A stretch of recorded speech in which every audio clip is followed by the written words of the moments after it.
최근 안정세를 유지하던 토론토와 광역 토론토 지역의 휘발유 가격이 이번 주말부터 급격히 인상될 전망입니다.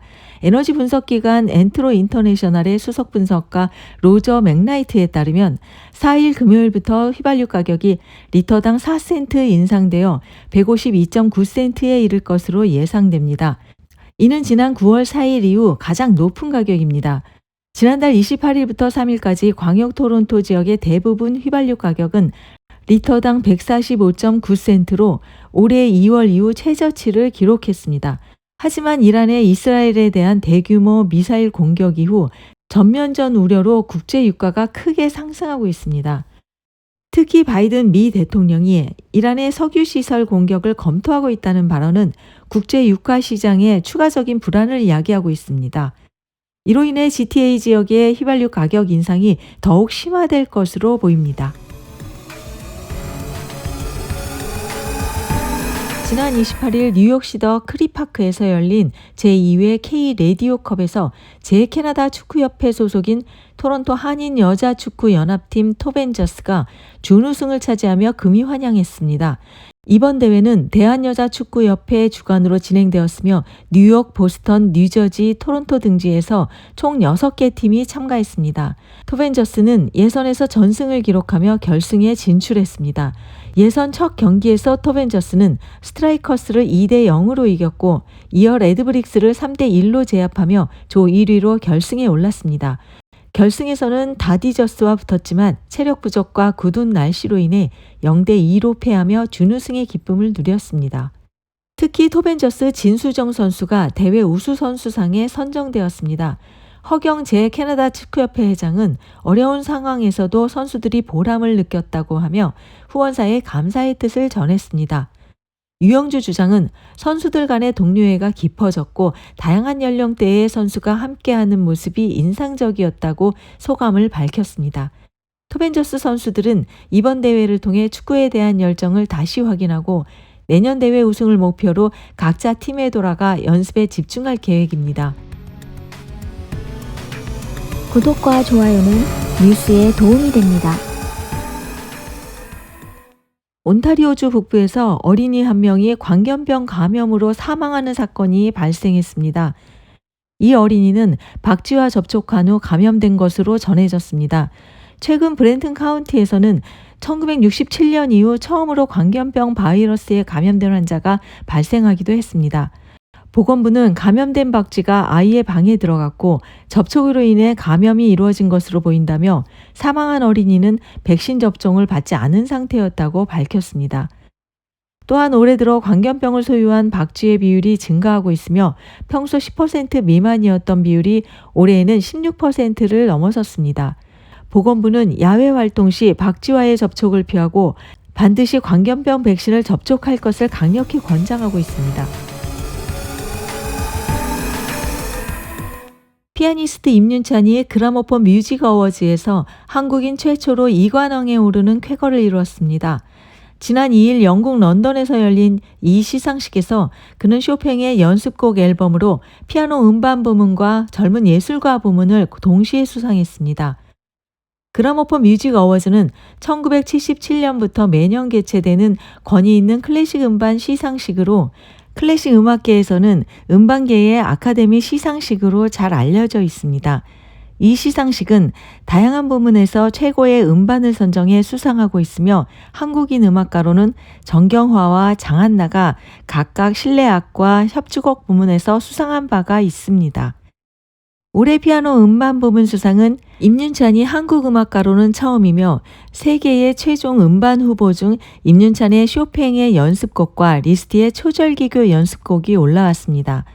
한 연주자의 음반이 같은 부문에 2장이나 포함된 것도 그라모폰 역사상 처음입니다. 결국 쇼팽의 연습곡이 이 리스트의 초절기교 연습곡을 한 표 차이로 누르고 수상에 영예를 안았습니다. 시상식에서 임윤찬은 리스트의 페트라르카 소네트 104번 곡을 연주하며 큰 박수를 받았습니다. 앞으로 유럽 투어와 함께 11월과 12월에는 뉴욕 필하모닉과 협연할 예정이며 12월에는 도이치 캄머필 하모닉과의 협연을 위해 한국을 방문할 예정입니다. 광역 토론토 부동산 시장이 회복세로 돌아섰다는 소식입니다. 토론토 부동산위원회의 발표에 따르면 지난 9월 주택 판매량은 4,996채로 지난해 같은 기간에 4,606채보다 8.5% 증가했습니다. 그러나 평균 매매 가격은 지난해보다 1% 하락하여 110만 7,291달러를 기록했습니다. 토론토 부동산위원회는 부동산 시장의 회복이 기준금리 인하에 영향을 받고 있다고 분석했습니다. 위원회 관계자는 캐나다 중앙은행의 지속적인 기준금리 인하 효과가 서서히 나타나고 있으며 최근 정부의 주택담보대출 규제 완화 조치도 시장 활성화에 기여했다고 전했습니다. 또한 추가적인 기준금리 인하가 예상되는 가운데 부동산 시장의 회복세는 올해 말까지 계속될 것으로 보인다고 덧붙였습니다. 한편 9월 신규 주택 매물은 지난해 같은 기간보다 10.5% 증가한 18,089채에 달했습니다. 이와 같은 변화는 향후 토론토 부동산 시장의 안정성에 긍정적인 영향을 미칠 것으로 기대됩니다.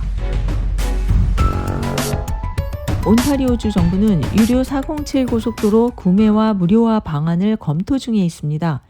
407 고속도로는 민자고속도로로 운영사가 소유하고 있으며 구간에 따라 요금을 지불해야 하는 개방형 유료 도로입니다. 높은 이용료로 인해 주민들이 이를 기피하고 그 결과 인근 고속도로 교통체증이 심화되고 있다는 분석입니다. 주정부는 최근 광역 토론토 지역의 교통체증 완화를 위한 방안으로 407 고속도로를 구매해 통행료를 무료화하는 방안을 고려하고 있다고 밝혔습니다. 현재 407 고속도로 이용으로 지출되는 연간 비용은 약 14억 달러에 이릅니다. 그러나 전문가들은 주정부가 실제로 구매할 가능성이 낮다고 전망하고 있습니다. 구매 시 소유 회사에 지급해야 하는 보상금이 막대한 비용을 초래할 것으로 예상되기 때문입니다. 한편 주정부는 401 고속도로 아래에 터널형 고속도로 건설을 검토하는 등 광역 토론토의 교통체증 완화를 위한 다양한 대책을 마련하고 있습니다.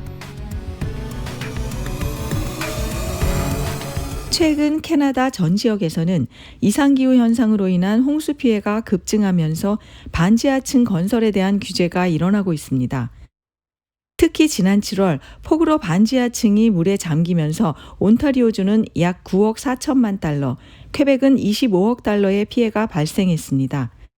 캐나다의 많은 주택이 전통적으로 반지하층을 활용하고 있지만 최근에 홍수 위험 증가로 인해 이 공간이 위험한 장소로 지목되고 있습니다.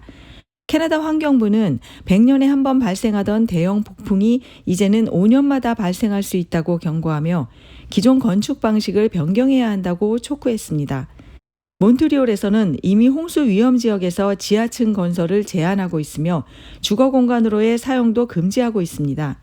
또한 지하층 건설에 사용되는 콘크리트가 많은 양의 탄소를 배출한다는 점에서 환경 문제도 제기되고 있습니다. 전문가들은 반지하층 건설을 줄이면 홍수 피해와 탄소 배출을 감소시키고 건축 비용도 절감할 수 있다고 주장하고 있습니다. 이러한 변화는 일부 지역에서 이미 진행 중이며 더 많은 지역으로 확대될 가능성이 높습니다. 지금까지 CKN 캐나다 코리안 뉴스였습니다. 더욱 정확한 정보로 다시 찾아뵙겠습니다.